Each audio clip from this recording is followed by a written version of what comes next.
El Plan Cóndor en Bolivia. ¿Dónde y cómo surge este macabro plan oscuro?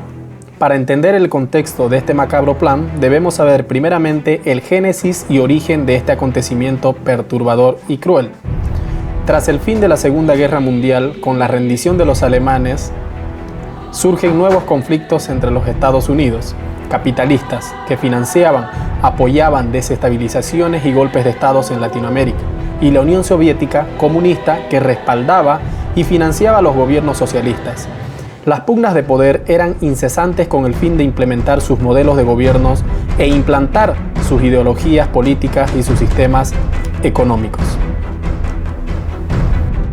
Estados Unidos, en el gobierno de Nixon, con el fin de reprimir a los partidos de izquierda, financiaba a los gobiernos militares a través de la CIA para prevenir que se propague el comunismo en América Latina. Aparte de financiar económicamente a los países dictatoriales, organizaban, asesoraban gobiernos, suministraban equipos y ofrecían asesoramiento para los mecanismos de tortura. Todos los gobiernos militares en el cono sur de América se mantenían en contacto a través de instalaciones de Estados Unidos en la zona de Panamá, que eran empleadas para coordinar información de inteligencia. El Plan Cóndor fue implementada oficialmente por los líderes de los países de los servicios de inteligencia de Argentina, Bolivia, Chile, Paraguay y Uruguay, oficialmente el 25 de noviembre del año 1975 en Santiago de Chile.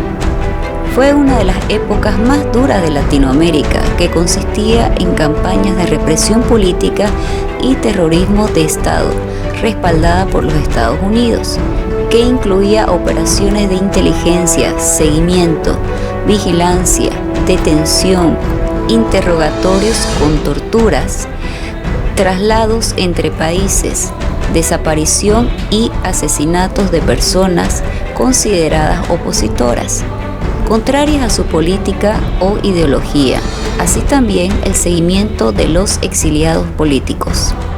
La tolerancia que manejaban los militares para considerar a una persona comunista u opositor como una posible amenaza para el gobierno eran muy bajas, lo que llevó a la desaparición de muchas personas por el simple hecho de opinar diferente o estar en compañía de algún comunista o socialista.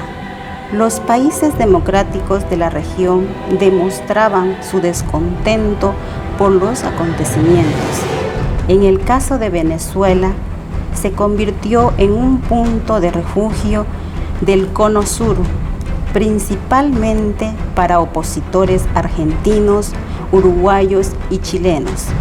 En el año 1978, mediante la Ley 502B, Estados Unidos tendría oficialmente la ayuda económica y militar debido a los cambios de gobierno en Estados Unidos, los cambios de políticas en defensa de los derechos humanos y en defensa de la democracia. ¿De qué manera operaba el Plan Cóndor en Bolivia? Hugo Banzer Suárez conspiraba junto con el gobierno de Argentina y Estados Unidos. Tenía relaciones directas con los funcionarios del Pentágono y de la CIA, que eran los servicios de espionaje de inteligencia. Fue a la Escuela de las Américas, que eran formadores de futuros líderes militares con ideologías capitalistas y dictatoriales en Sudamérica. Banzer seguía cada detalle de la represión porque pensaba que si no asumía esa condición iba a quedar debilitado y lo reemplazarían inmediatamente. El Ministerio del Interior de la época de Banzer señaló que, aunque era función del Ministerio del Interior mantener el orden interno, cada acción era comunicada a Banzer.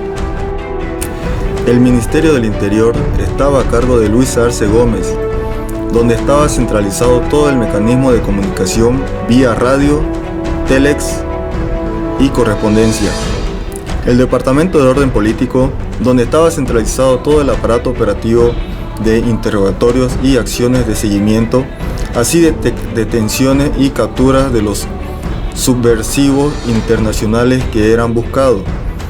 En el Ministerio de Interior, en el tercer piso, fue instalado un sistema de comunicaciones vía radio operador y luego un sistema de teles que estaba enlazado con Argentina, Brasil, Chile, Paraguay y Uruguay. Era en esa repartición donde se elaboraban los mensajes dirigidos a los países que hemos mencionado, ya que pidiendo informes sobre el paradero de algún elemento subversivo o pedidos de los servicios de inteligencia de esos países para que se haga seguimiento de alguna persona en particular para luego proceder a detenerlo. En 1975 comenzaban a gobernar militares de derecha, aliados a Estados Unidos. Comenzaban las torturas y desapariciones. Algunas de las víctimas conocidas del régimen de Banzer Suárez y del Plan Cóndor en Bolivia incluye Juan Carlos Blancos. Fue un periodista y escritor boliviano que también se opuso al régimen de Banzer. Fue arrestado y desaparecido en 1977. Jorge Vargas fue un líder estudiantil y político boliviano que fue arrestado y desaparecido en 1977. Marcelo Quiroga de Santa Cruz fue un destacado líder político y sindicalista boliviano que se opuso al régimen de Banzer.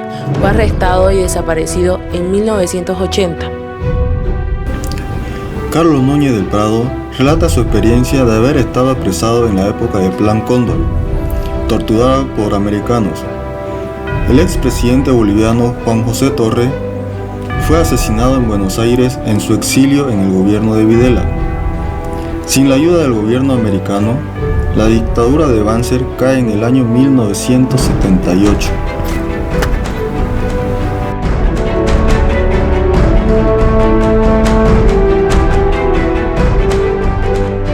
¿Qué fueron los archivos de terror?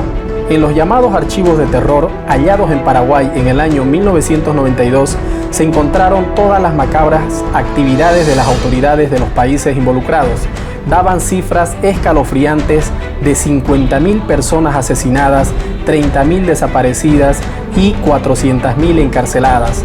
Miles de latinoamericanos secretamente secuestrados y torturados que hasta en estos días no se han encontrado sus cadáveres.